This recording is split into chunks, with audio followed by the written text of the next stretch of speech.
นานาในศักดิ์ศรีย่อมมีชีวาได้เกียรติมาให้สถาบันเรา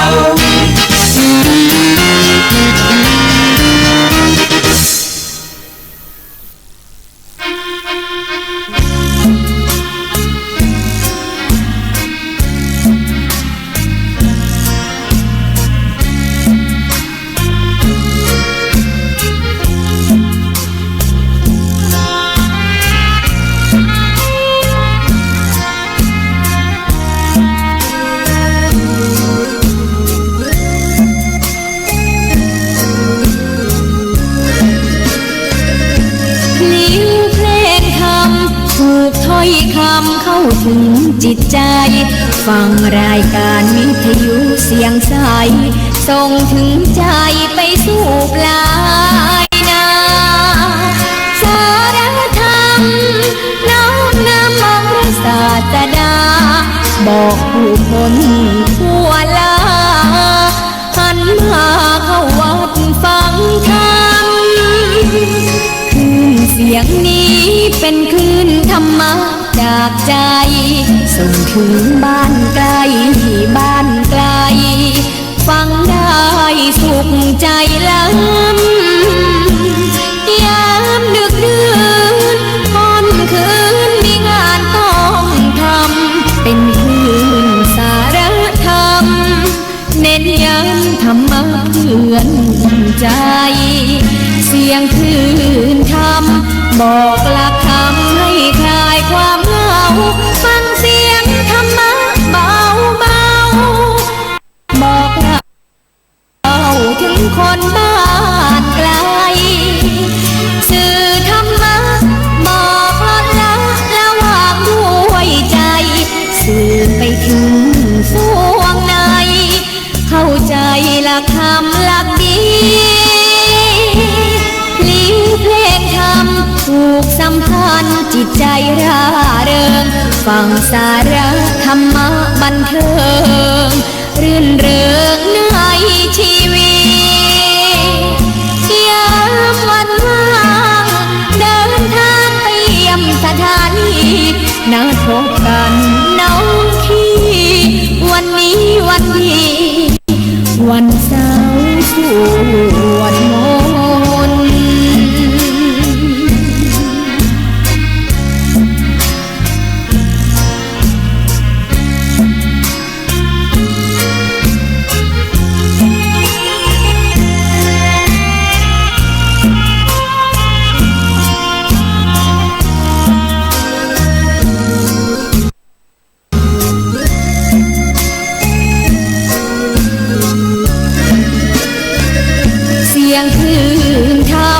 บอกหลักธรรมให้คลายความเหงาฟังเสียงธรรมะเบาเบาบอกเราถึงคนบ้านไกลสื่อธรรมะบอกลดละระหว่างด้วยใจสื่อไปถึงสวงในเข้าใจหลักธรรมหลักดีเพลงธรรมผูกสัมพันธ์จิตใจร่าเริงฟังสาระธรรมะบันเทิงรื่นเริงในชีวิตยามวันว่างเดินทางไปเยี่ยมสถานีนัดพบกันน้องพี่วันนี้วันดีวันเสาร์สวดมนต์ เ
ธุลีเมตตาของเธอ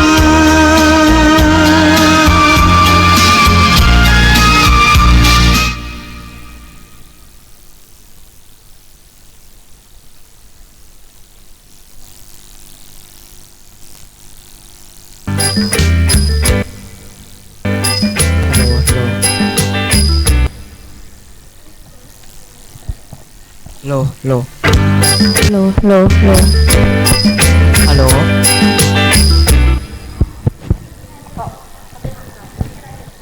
ฮัลโหล ฮัลโหล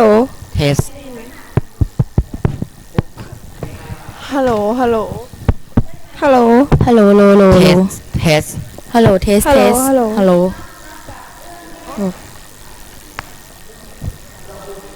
แกเขา ฮัลโหล ไม่เหรอทำไมมันถึงหลายแล้วมันไม่ทำมันสมัครบ้าง โลโลโล โล เหมือนตัว โล เหมือนสัตว์ประหลาดอะ ฮัลโหล ไอเหนือของเราไม่ค่อยดังเจ๊เอาไว้บนหัวได้ไหมลองดิ ดีกว่า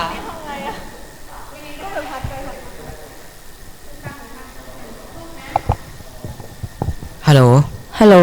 ฮัลโหลฮัลโหลฮัลโหล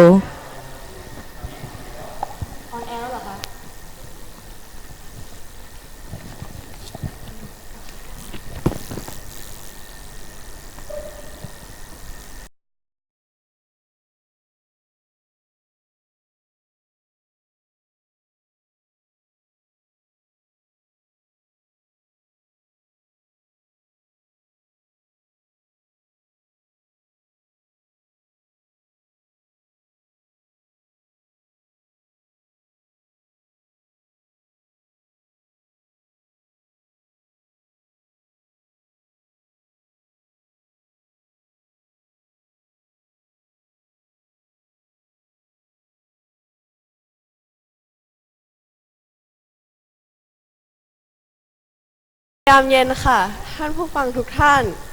พบกับรายการ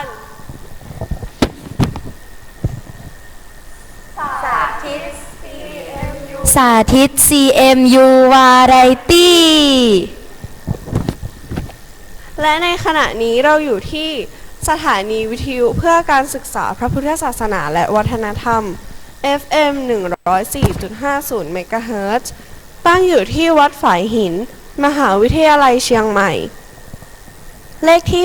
67 หมู่ 1 ตำบลสุเทพ อำเภอเมือง จังหวัดเชียงใหม่ เบอร์โทรศัพท์ 053-226-058 ท่านสามารถส่งข้อความมาได้ที่ SMS 464933 หรือรับฟังและรับชมไลฟ์ได้ที่ www.phaihin.org ที่ Facebook วัดฝายหิน หรือแฟนเพจวิทยุวัดฝายหิน 104.50 เมกะเฮิรตซ์ในสถานี และเข้าที่ YouTube พิมพ์คำว่าวัดฝายหิน ดำเนินรายการโดย ดิฉันเด็กหญิงกันตาเหล่าพาณิชกุล ชื่อเล่นกันตาค่ะ ดิฉันปุณชัยจารุวณิชชื่อเล่นเอื้องค่ะ กับผมเด็กชายปุณวิทย์จีรัตน์ชื่อเล่นชื่อน็อตครับ ดิฉันเด็กหญิงเปียธิดาอุ้ยฟูใจ ชื่อเล่นชื่อปุยนุ่น พวกเรากำลังศึกษาอยู่ชั้นมัธยมศึกษาปีที่ 2 โรงเรียนสาธิตมหาวิทยาลัยเชียงใหม่ค่ะ ค่ะ หัวข้อที่เราจะนำมาเล่าสู่กันฟังในวันนี้นะคะ ก็คือเทศกาลที่กำลังจะมาถึงค่ะ ประเพณีสงกรานต์นั่นเองค่ะ แต่ก่อนอื่น พวกเราจะมาให้ความรู้เกี่ยวกับสุภาษิตคำว่าอะไรคะน็อต ครับ สุภาษิตในวันนี้คือ นิมิตตัง สาธุรูปานัง กตัญญูกตเวทิตา กตัญญูกตเวที คือเครื่องหมายสำหรับคนดีนั่นเองครับ และหัวข้อในวันนี้เกี่ยวข้องอะไรกับความกตัญญูกตเวทิตาหรอคะนอต ครับ หัวข้อในวันนี้คือวันสงกรานต์ใช่ไหมครับคุณปุ้ยนุ่น ใช่แล้วค่ะ ก็คือการรดน้ำดำหัวนั่นเองครับ การรดน้ำดำหัวเป็นสิริมงคลแก่ตัวเรานั่นเองครับ ไปรดน้ำดำหัวเพื่อเสริมสร้างบุญบารมี เป็นสิริมงคลให้แก่ตัวเอง นั่นเองครับ ค่ะ เรามาฟังความสำคัญของประเพณีสงกรานต์กันเลยค่ะ ค่ะ วันขึ้นปีใหม่ไทยก็ใกล้จะเวียนมาบรรจบครบรอบอีกครั้งแล้วนะคะ หลายคนจะเข้าใจว่าวันสงกรานต์มีแต่เพียงการรดน้ำดำหัวผู้ใหญ่ และการเล่นน้ำสงกรานต์เท่านั้น แต่ความเป็นจริงแล้วประเพณีสงกรานต์นี้ยังมีข้อคิดและคุณค่าต่างๆ สอดแทรกอยู่มากมายเลยค่ะ เป็นประเพณีที่ให้ความสำคัญกับความสัมพันธ์ระหว่างเพื่อนมนุษย์ และสะท้อนให้เห็นถึงลักษณะความเป็นไทยได้อย่างชัดเจน เช่น ความกตัญญู ความอบอ้อมอารี ความเอื้ออาทรต่อมนุษย์ และสิ่งแวดล้อมโดยใช้น้ำเป็นสื่อกลางในการเชื่อมความสัมพันธ์ระหว่างประเพณีระหว่างกัน และเป็นประเพณีหนึ่งที่เก่าแก่ของไทยที่ได้ยึดถือปฏิบัติมากันมาตั้งแต่โบราณค่ะ เอื้องคะต้องใช้น้ำเหรอคะใช้อย่างอื่นไม่ได้เหรอคะเอื้องเช่นในประเทศอินเดียเนี่ยมีการสาดสีใช่ไหมคะแล้วทำไมประเทศไทยใช้อย่างอื่นไม่ได้ต้องใช้น้ำเหรอคะเอื้องก็เพราะว่าในประเทศไทยผูกพันกับน้ำมาตั้งแต่โบราณแล้วอะค่ะอ๋ออย่างนี้นี่เองเข้าใจแล้วค่ะค่ะ เราก็ได้ทราบความสำคัญของประเพณีสงกรานต์กันแล้วนะคะ ปุยนุ่นพอจะบอกความเป็นมาของประเพณีสงกรานต์ให้ฟังได้ไหมคะ ได้เลยค่ะกันตาความเป็นมาของประเพณีสงกรานต์นะคะ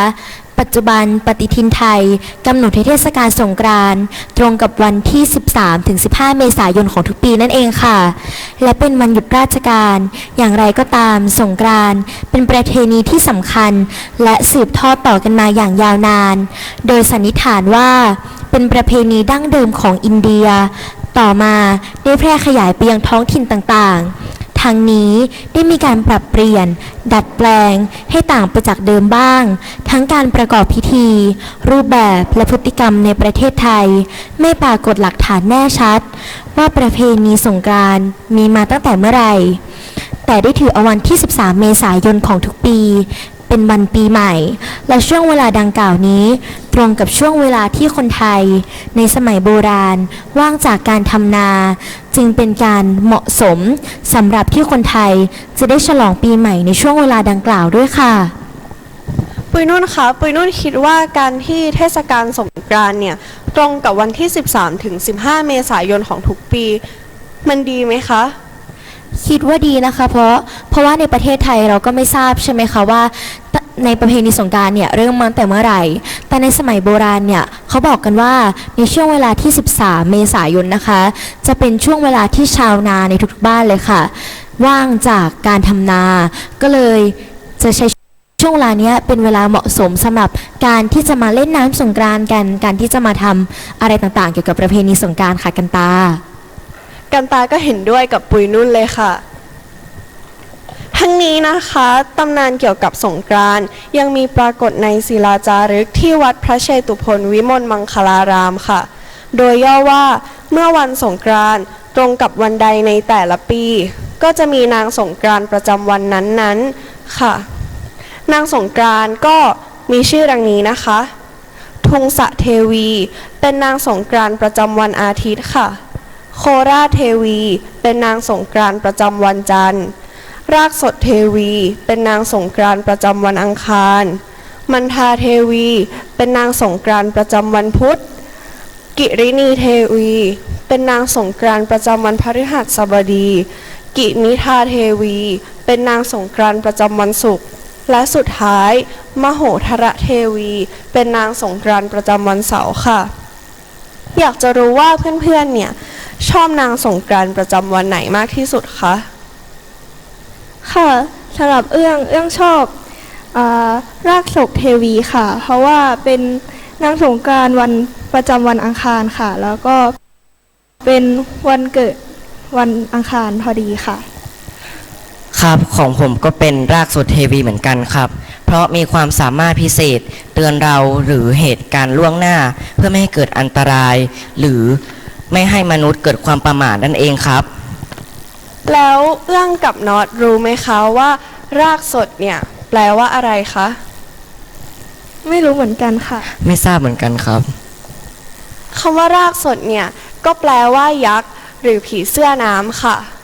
มาต่อกันที่ปุยนุ่นเลยค่ะ ค่ะปุยนุ่นชอบมันทาเทวีค่ะ เป็นนางสงกรานต์ประจำวันพุธนะคะ เพราะว่าด้วยตัวปุยนุ่นเองเนี่ยเกิดวันพุธพอดีก็เลยคิดว่านางสงกรานต์วันนี้เนี่ยเป็นนางที่ปุยนุ่นชอบที่สุดค่ะ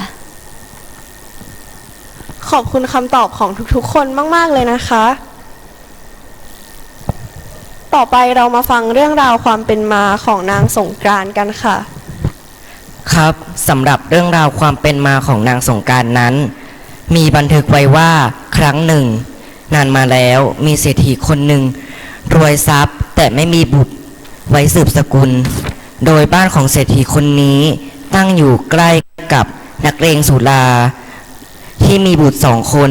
วันหนึ่งนักเลงสุราต่อว่าเศรษฐีที่ไม่มีบุตร จนกระทั่งเศรษฐีน้อยใจจึงได้บวงสรวงพระอาทิตย์ พระจันทร์ตั้งจิตอธิษฐานขอบุตร แต่แม้ว่าเศรษฐีจะตั้งจิตอธิษฐานเพียงใดอยู่นานนับ3 ปีก็ยังไม่มีวี่แววว่าจะมีบุตรเลยครับ นอตคะแล้วทำไมถึงไม่มีบุตรล่ะคะ อันนี้ก็ต้องรอเข้าเรื่องกันนะครับ ต้องรอเข้าเรื่องเหรอคะนอตแล้วระหว่างนี้เราจะทำอะไรกันล่ะคะ ครับ ช่วงนี้คือช่วงพักเบรกนะครับ เราจะมานั่งฟังเพลงสบายๆคือเพลงปี่ใหม่เมืองของอบเชยเวียงพิงนั่นเองครับ เชิญรับฟังได้แล้วครับ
เพลงปีใหม่เมืองนะคะ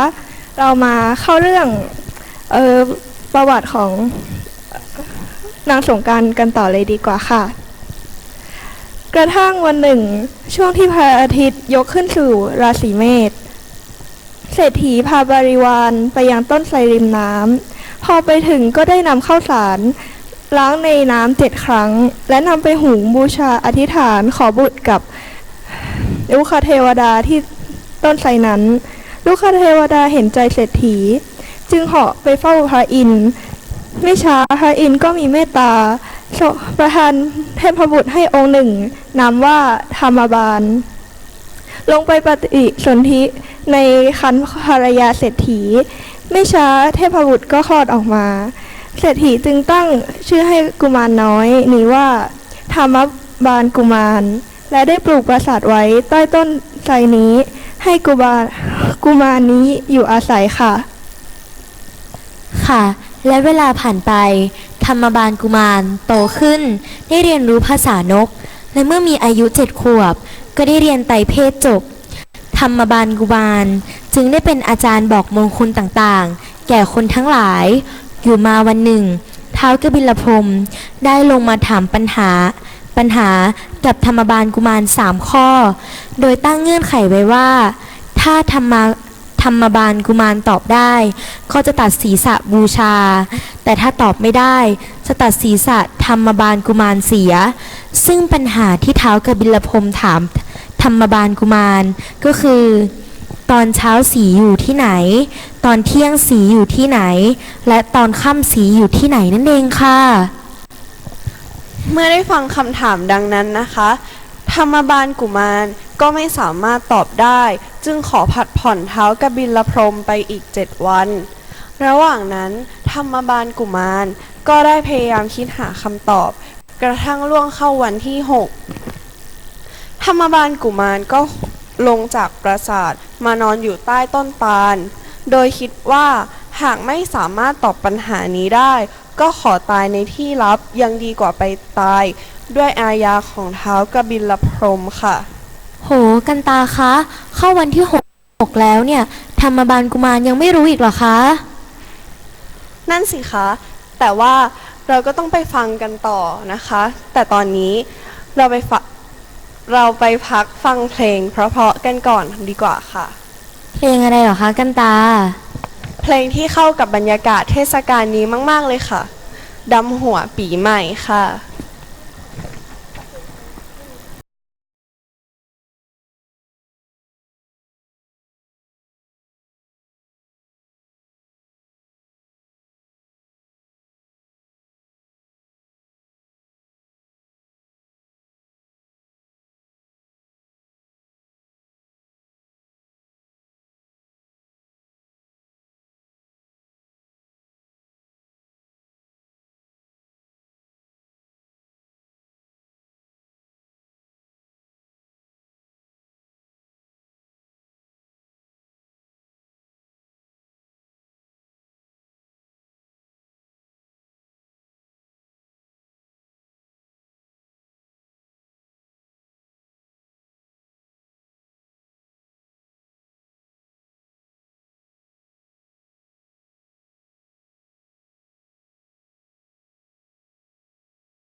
กันต่อเลยดีกว่าค่ะ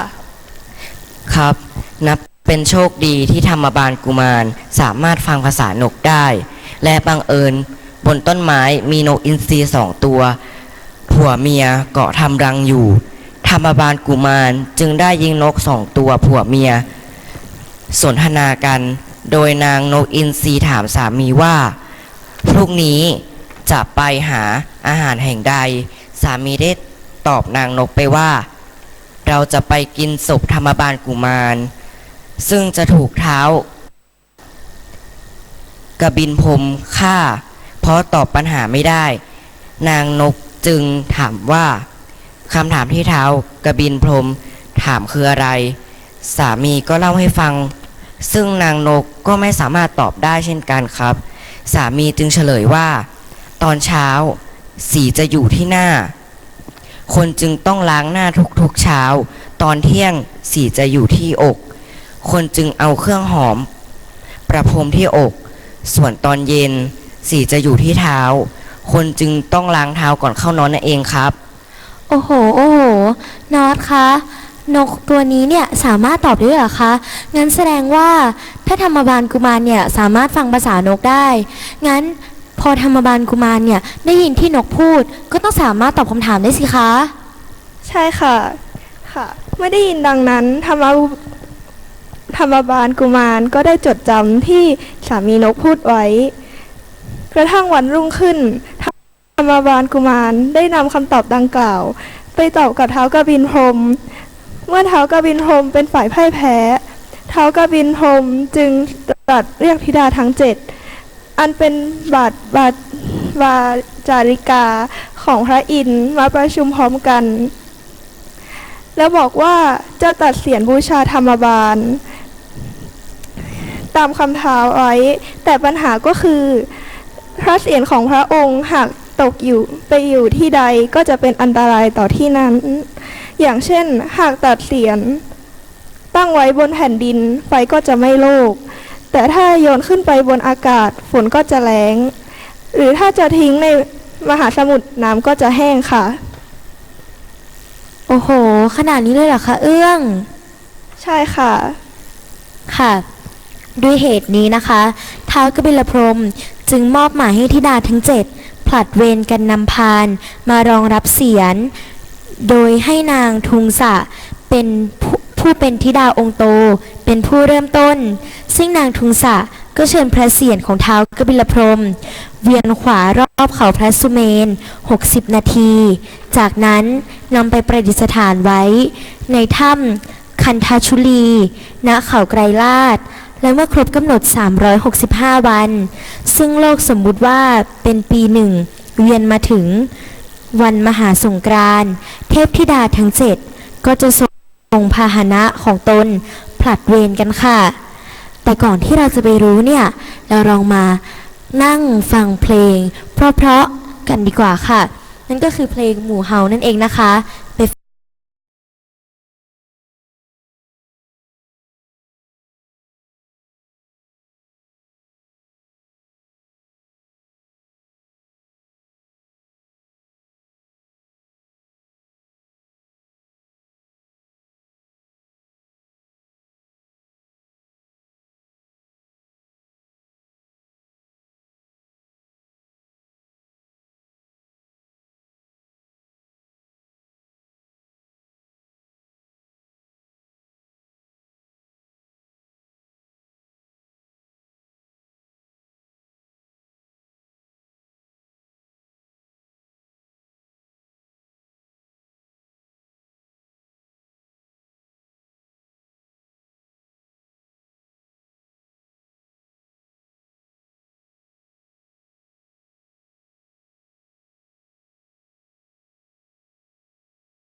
จบกันไปแล้วนะคะสำหรับเพลงหมู่เฮานั่นเองค่ะ อยากจะลองถามเพื่อนๆทุกคนดูนะคะว่า แต่ละคนเนี่ยค่ะ มีประสบการณ์วันปีใหม่อย่างไรบ้าง ก่อนที่เราจะไปพูดถึงตอนจบของเรื่องนี้กันค่ะ ค่ะ ก็สำหรับกันตานะคะ ทุกๆปีก็จะกลับบ้านของคุณแม่ที่จังหวัดลำปางค่ะ ด้วยความที่กันตาเองก็เกิดที่จังหวัดลำปางเหมือนกันค่ะ ก็เลยค่อนข้างที่จะมีญาติผู้ใหญ่ที่รู้จักและสนิทสนมที่ลำปางหลายท่านค่ะ ดังนั้นทุกๆวันปีใหม่เมืองหรือว่าวันสงกรานต์ก็จะกลับไปที่ลำปางเพื่อที่จะไปรดน้ำดำหัวผู้ใหญ่ผู้มีพระคุณทุกท่านค่ะ ค่ะ ก่อนที่เราจะไปถามเอื้องกับนอตนะคะ เดี๋ยวจะให้กันตาเนี่ยเล่าตอนจบให้ฟังก่อนดีกว่าค่ะ คิดว่าท่านผู้ชมทุกคนเนี่ยคงอยากจะฟังแล้วใช่ไหมล่ะคะงั้นกันตาเล่าต่อเลยค่ะ ค่ะ หลังจากที่นางทุงสะผู้เป็นธิดาองค์โตนะคะ เป็นผู้เริ่มเชิญพระเศียรของท้าวกบิลพรหมก็ได้ธิดาทั้ง7ก็ได้ผลัดกันมาเชิญพระเศียรของบิดาออกแห่นะคะ ก็ทำเช่นนี้ทุกๆปีค่ะ และเนื่องจากเทพธิดาทั้ง7ปรากฏตัวในวันมหาสงกรานต์เป็นประจำจึงได้ชื่อว่านางสงกรานต์ค่ะ ส่วนท้าวกบิลพรหมนั้นในก็คือพระอาทิตย์เพราะกบินหมายถึงสีแดงค่ะ ทั้งนี้ในแต่ละปีนางสงกรานต์แต่ละนางจะทำหน้าที่ผลัดเปลี่ยนกันตามวันมหาสงกรานต์และจะมีนามอาหารอาวุธสัตว์ที่เป็นพาหนะต่างๆกันไปค่ะ อ๋อ เป็นอย่างนี้นี่เองค่ะกันตา แล้วเอื้องกับนอนล่ะคะ เรายังติดค้างคำถามที่เราได้ถามกันไปไว้เมื่อสักครู่นี้ เอื้องว่ายังไงคะ ค่ะสำหรับเอื้องนะคะ บางปีก็จะอยู่บ้านค่ะ อยู่บ้านแล้วก็จะไปรดน้ำดำหัวญาติผู้ใหญ่ที่ทางฝ่ายแม่ค่ะ แต่ว่าบางปีก็ไปโคราชค่ะ ไปหาอากงอาม่าทางฝ่ายพ่อค่ะ ที่โคราชไปรดน้ำดำหัวญาติผู้ใหญ่ที่มีพระคุณต่อเราค่ะ ของผมนะครับก็จะเข้าวัดทำบุญรดน้ำดำหัวผู้ที่มีพระคุณนะครับ แล้วก็เล่นน้ำที่บ้านนะครับ ไม่เป็นอันตรายต่อคนอื่นแล้วก็ตัวเองด้วยครับ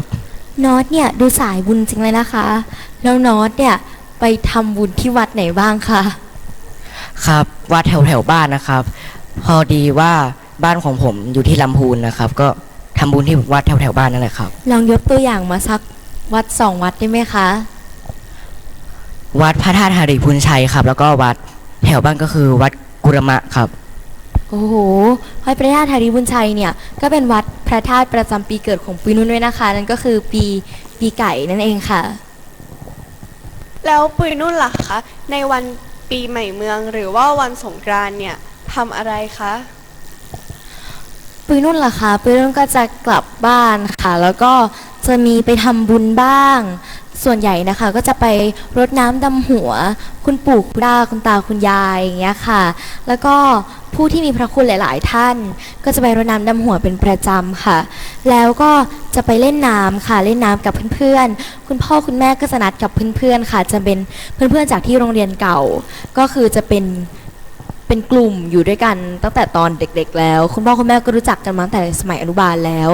ก็เลยไปด้วยกันแบบนี้เป็นประจำทุกๆปีเลยค่ะ แต่ตอนนี้ก็น่าจะเริ่มแต่ละคนก็แยกย้ายไปแต่ละโรงเรียนของตัวเองแล้วเนาะ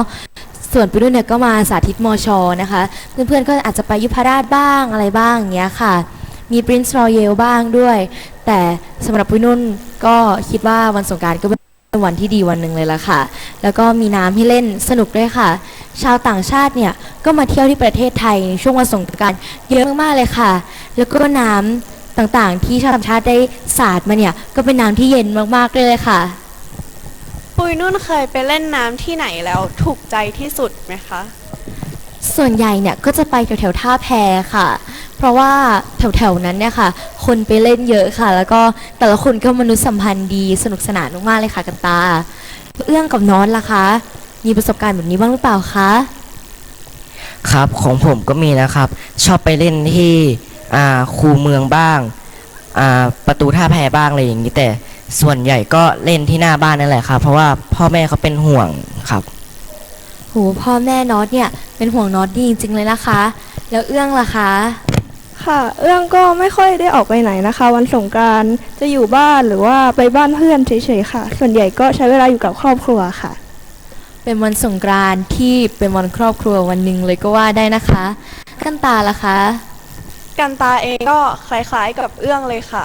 ก็คือวันสงกรานต์ก็ไม่ได้ไปเล่นน้ำที่ไหนค่ะ แต่ว่าก็จะใช้เวลาอยู่กับครอบครัว แล้วก็ไปเดินรดน้ำดำหัวตามบ้านต่างๆค่ะ โหกันตาเนี่ยเป็นคนที่ดีมากๆเลยนะคะ แล้วว่ายังไงต่อล่ะคะน็อตมันสงกรานต์เนี่ยเรามาเจาะลึกเลยได้ไหมคะ ครับวันมหาสงกรานต์ปีนี้ตรงกับวันอาทิตย์ที่ 14 เมษายน 15 นาฬิกา 14 นาที 24 วินาที และจันทร์พฤคติตรงกับวันอาทิตย์ขึ้น 10 ค่ำเดือน 5 ปีกุลนั่นเองครับสำหรับวันสงกรานต์ปี 2562 เนี่ยนางสงกรานต์นามว่านางทุ่งสเทวีทรงพหุรัตน์ถัดดอกทับทิมอาพรแก้วปัทมาราชหักษาหารอุทุมพรหัดขวาทรงจักรหัดซ้ายทรงสังเสด็จนั่งมาเหนือหลังครุฑเป็นพหานะครับ โอ้โหน็อตคะแล้วมีอะไรต่ออีกไหมคะน็อต ครับก่อนที่เราจะเข้าเรื่องต่อนะครับ เรามาพักฟังเพลงสบายๆชื่อว่าเพลงสาวจีนั่นเองครับ แล้วน็อตเนี่ยสาวจีไหมคะ ดูกันเอาเองแล้วกันครับ ค่ะงั้นตอนนี้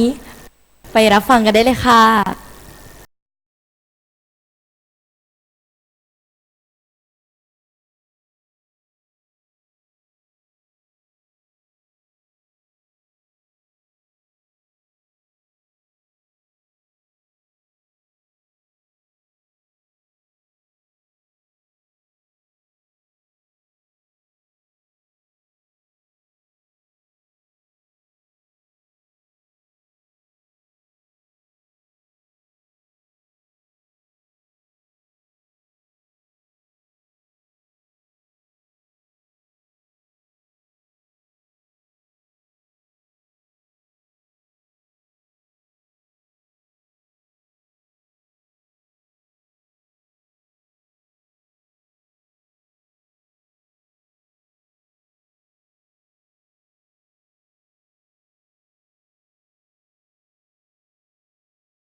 ที่เมื่อกี้เนี่ยเราได้พูดเล่นกันว่านอตเนี่ยใช่สาวจีหรือเปล่าเนี่ยเป็นการล้อเล่นกันนะคะ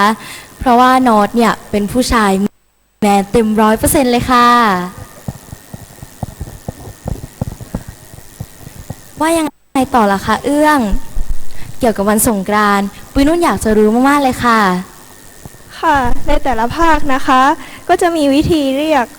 มีชื่อเรียกวันสงกรานต์แตกต่างกันไปค่ะ อย่างเช่นในภาคกลางค่ะ วันที่ 13 เมษายน ก็จะเรียกว่าวันมหาสงกรานต์และถือเป็นวันผู้สูงอายุแห่งชาติอีกด้วยนะคะ วันที่ 14 เมษายน จะเรียกว่าวันเนา และถือเป็นวันครอบครัวค่ะ วันที่ 15 เมษายน จะเรียกว่าวันเถลิงศกถือว่าเป็นวันเริ่มจุลศักราชใหม่นั่นเองนะคะ ค่ะ แล้วปุยนุ่นรู้ไหมคะว่าภาคเหนือเนี่ยค่ะ เรียกวันต่างๆว่าอะไรบ้างคะ ปุยนุ่นรู้ค่ะ ในสงกรานต์สำหรับภาคเหนือนะคะ วันที่ 13 เมษายน จะเรียกว่าวันสังขารล่อง ความหมายว่าอายุสิ้นปีหมดไปอีกปีนั่นเองค่ะ 14 เมษายน จะเรียกว่าวันเน่าค่ะ วันที่ห้ามพูดคำหยาบเลยนะคะ และวันที่ 15 เมษายน จะเรียกว่าวันพญาวัน ถือว่าเป็นวันเริ่มจุลศักราชใหม่นั่นเองค่ะ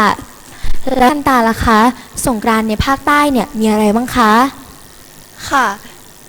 ชื่อเรียกสงกรานต์ในภาคกลางและภาคเหนืออาจจะคุ้นหูใครหลายๆ คนนะคะ เพราะว่าบ้านของพวกเราเนี่ยก็อยู่ในภาคเหนือถูกไหมคะ ใช่แล้วค่ะกันตา ค่ะ กันตาก็เลยจะมาขอพูดถึงชื่อเรียกของสงกรานต์ในภาคใต้กันค่ะ ในวันที่ 13 เมษายนนะคะ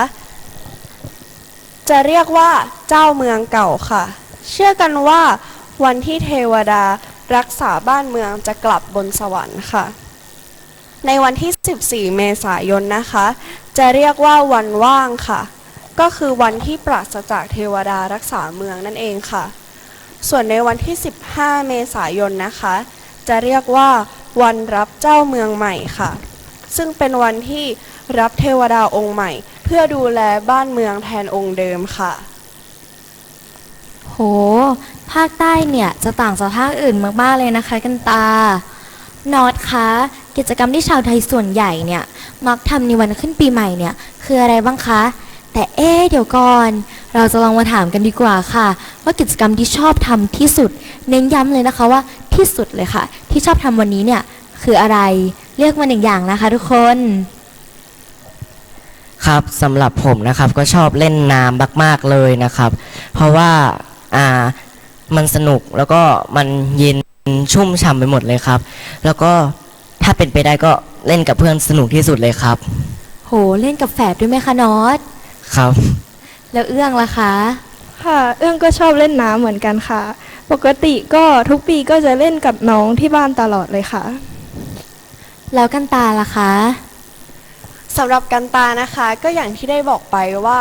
ไม่ค่อยชอบเล่นน้ำค่ะ ดังนั้นกิจกรรมโปรดในวันสงกรานต์นะคะ ก็คือการที่ได้ไปรดน้ำดำหัวผู้ใหญ่ค่ะ เพราะว่าถือเป็นการที่ได้รวมครอบครัวที่บางทีอาจจะไปทำงานที่ต่างจังหวัดกันค่ะ พอวันสงกรานต์ได้มารดน้ำดำหัวญาติผู้ใหญ่ ก็จะได้เจอกับญาติๆทุกๆ คนถือว่าเป็นวันครอบครัวค่ะ โหดีมากๆเลยค่ะกันตา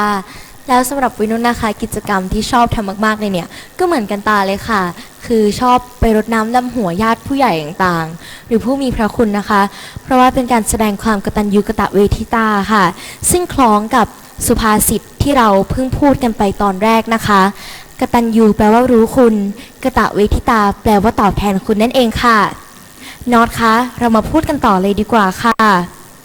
เดี๋ยวค่ะ ก่อนที่จะไปพูดถึงกิจกรรมที่ชาวไทยส่วนใหญ่มักทำในวันขึ้นปีใหม่นะคะ เราก็ไปพักฟังเพลงกันค่ะ ค่ะสำหรับเพลงนะคะ ชื่อเพลงจ้างวันเตอะค่ะ งั้นเราไปรับฟังกันดีกว่าค่ะ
นั่นเองค่ะนอตคะลองเล่าสิคะว่ากิจกรรมที่ชาวไทยส่วนใหญ่เนี่ยมักจะยึดถือปฏิบัติกันในวันขึ้นปีใหม่เนี่ยคืออะไรบ้างคะ ครับการทำบุญตักบาตรนั่นเองครับโดยอาจตักบาตรที่บ้าน หรือไปที่วัดหรือตามสถานที่ต่างๆที่ทางราชการเชิญชวนไปทำบุญนั่นเองครับหรือไม่ก็การกราบขอพรจากผู้ใหญ่ และอวยพรเพื่อนฝูง การมอบของขวัญการมอบช่อดอกไม้ หรือการส่งการ์ดอวยพรและอย่างสุดท้ายนะครับการจัดงานรื่นเริงการจัดเลี้ยงในหมู่เพื่อนฝูงญาติพี่น้องหรือตามหน่วยงานต่างๆนั่นเองครับวันขึ้นปีใหม่นับเป็นโอกาสที่ดีที่จะทำให้เราได้ทบทวนถึงการดำเนินชีวิตในอดีตเพื่อจะได้แก้ไขข้อบกพร่องที่เกิดขึ้นในอดีตให้ดีขึ้นครับนอตคะถ้านอตย้อนเวลากลับไปได้เนี่ยค่ะนอตเนี่ยอยากจะแก้ไขอะไรไหมคะแล้วเพื่อนๆทุกคนด้วยค่ะอยากที่จะแก้ไขอะไรไหมคะผมอยากแก้ไขเกรดตัวเองตอนป .4 ครับเพราะว่าทำไม่ค่อยดีเท่าไหร่ก็ 3.90 ก็มันก็ไม่ค่อยดีเท่าไหร่เราก็อยากได้เกรด 4 นะครับโอ้โหนอตคะสายเนิร์ดจริงๆเลยนะคะเนี่ยแล้วเอื้องกับกันตาล่ะคะค่ะสำหรับเอื้องก็ไม่มีหรอกนะคะอะไรที่มันเป็นอดีตก็ปล่อยผ่านมันไปค่ะเราค่อยมาสร้างอนาคตเราทำให้มันดียิ่งขึ้นดีกว่าค่ะเป็นความคิดที่ดีมากเลยค่ะแล้วกันตาล่ะคะ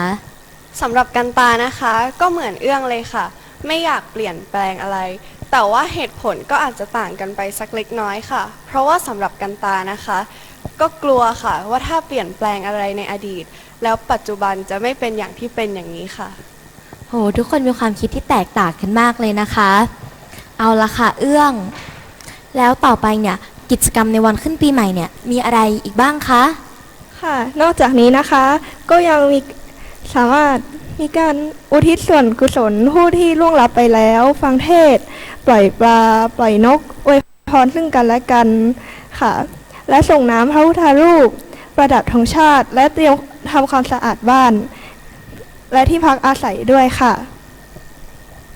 โหดีมากๆเลยค่ะในเมื่อกี้นะคะที่ทุกคนได้พูดกันไปนะคะว่าอยากที่จะแก้ไขข้อบกพร่องที่เกิดขึ้นในอดีตเนี่ยจะแก้ไขอะไรได้ปุ้ยนุ่นก็ยังไม่ได้ตอบคำถามเลยนะคะค่ะปุ้ยนุ่นก็อยากจะตอบว่าถ้าสามารถย้อนเวลากลับไปได้เนี่ยปุ้ยนุ่นก็จะไม่ขอแก้ไขอะไรเหมือนกันค่ะเพราะปุ้ยนุ่นคิดว่าทุกสิ่งที่ปุ้ยนุ่นทำเนี่ยปุ้ยนุ่นได้คิดทบทวนมาอย่างดีแล้วก่อนที่จะได้ลงมือทำถึงแม้ถ้าทำอะไรที่มันไม่ดีลงไปในจุดนั้นเนี่ยมันก็จะเป็นบทเรียนค่ะให้ปุ้ยนุ่นเนี่ยสามารถดำเนินชีวิตในอนาคตให้มันดีขึ้นยิ่งกว่าเดิมนั่นเองค่ะความคิดปุ้ยนุ่นนี่สุดยอดไปเลยนะคะขอบคุณค่ะกันตาในวันขึ้นปีใหม่นะคะก็นับเป็นโอกาสที่ดีเลยค่ะที่เราจะได้ทบทวนนะคะถึงการดำเนินชีวิตในอดีตเพื่อจะได้แก้ไขข้อบกพร่องให้ดีขึ้นหลายคนละทิ้งสิ่งต่างๆที่เลวร้ายให้มันผ่านไปกับวันเก่าวันสิ้นปีก็หวังว่าบทความนี้จะเป็นประโยชน์กับทุกคนและขออวยพรปีใหม่ให้ทุกๆคนมีความสุขความสำเร็จคิดสิ่งใดก็ขอให้สมปรารถนาทุกประการสำหรับคนที่เดินทางกลับบ้านตามต่างจังหวัดพวกเราก็ขอให้เพื่อนๆเดินทางปลอดภัยถึงที่หมายโดยสวัสดิภาพนะคะสวัสดีวันปีใหม่ไทยค่ะแต่ก่อนอื่นที่เราจะไปจบรายการกันนะคะนอตคะเรามีข้อห้ามในการเล่นวันสงกรานต์ด้วยเหรอคะปุ้ยนุ่นก็ไม่ทราบเหมือนกันค่ะนอตเอื้องกับกันตาลองเล่าให้ฟังหน่อยสิคะครับการเล่นสงกรานต์ปีนี้นะครับรัฐบาลขอความร่วมมือในการเล่นเพื่อป้องกันอุบัติเหตุโดยมีกฎห้ามแต่งกายโป๊ห้ามเล่นแป้งห้ามใช้ปืนฉีดน้ำแรงดันสูงห้ามนั่งหลังกระบะรวมทั้งห้ามจำหน่ายเครื่องดื่มแอลกอฮอล์อีกด้วยครับโหแล้วมีอะไรอีกบ้างคะนอตข้อห้ามนะครับ 1. การแต่งกายให้สุภาพเรียบร้อยไม่โป๊ไม่รัดรูปไม่ใส่เสื้อผ้าที่ร่อแหลมโดยรณรงค์ให้ใส่ผ้าไทยครับ 2. การห้ามจำหน่าย ห้ามดื่มเครื่องดื่มแอลกอฮอล์ในบริเวณที่มีการจัดกิจกรรมงานสงกรานต์หรือถ้าดื่มแล้วห้ามขับ ง่วงก็ห้ามขับ และต้องสวมหมวกกันน็อกและต้องคาดเข็มขัดนิรภัยทุกครั้งก่อนเดินทางด้วยครับ อ๋อค่ะ แล้วมีอะไรอีกบ้างล่ะคะกันตา ค่ะก็ห้ามเล่นน้ำที่มีสิ่งเจือปนนะคะ ไม่ว่าจะเป็นแป้งน้ำแข็งหรือโฟมค่ะ แล้วก็อย่างที่น็อตได้บอกไปในตอนต้นนะคะว่าห้ามใช้ปืนฉีดน้ำแรงดันสูงค่ะ ก็แนะนำให้ใช้ขันน้ำตามประเพณีและวัฒนธรรมดั้งเดิมนะคะ มีอะไรอีกบ้างเหรอคะเอื้อง ค่ะก็ขอให้แต่ละสถานที่มีการกำหนดเวลาเล่นน้ำค่ะ ที่ชัดเจนเพื่อป้องกันปัญหาการจราจรที่ติดขัดนะคะ และอาจจะเกิดอาชญากรรมในยามวิกาลได้ค่ะค่ะ โอ้แล้วมีอะไรอีกบ้างล่ะคะน้อง ครับ การแสดงภาพลักษณ์ที่ไม่เหมาะสมในการเล่นน้ำที่อาจเกิดอันตรายโดยรณรงค์ให้ใช้ขออภัยครับ ขอให้แต่ละสถานที่มีการกำหนดเวลาเล่นน้ำที่ชัดเจน เพื่อป้องกันปัญหาการจราจรและการเกิดอาชญากรรมในยามวิกาลโดยประชาชนต้องปฏิบัติตามเป็นแผนเดียวกันครับ นอนค่ะ แล้วมีอะไรอีกบ้างคะ ห้ามนั่งท้ายกระบะครับ เป็นการห้ามรถปิกอัพขนน้ำไปสาดกันช่วงสงกรานต์แบบที่มีการนั่งกระบะท้ายผ่านไปตามถนนหลวง แต่พร้อมจะอลุ่มอล่วยให้รถบรรทุกน้ำและผู้โดยสารอยู่ที่ท้ายกระบะได้ เฉพาะในอยู่ในพื้นที่โซนที่อนุญาตให้เล่นน้ำเท่านั้นครับ ค่ะ ก็อย่าลืมนะคะว่าข้อห้ามอะไรเนี่ยก็อย่าทำเลยนะคะ เพราะว่าอาจจะเกิดอันตรายได้ และขอให้ทุกคนมีความสุขกับวันปีใหม่ค่ะ สวัสดีปีใหม่ไทยอีกครั้งหนึ่งนะคะทุกคน แล้วตอนนี้รายการของพวกเราสาธิต CMU Variety ก็ต้องขอลาไปก่อน อย่าลืมกดติดตามพวกเรานะคะ แล้วก็คอยดูไลฟ์ของพวกเราด้วยสำหรับวันนี้ สวัสดีค่ะ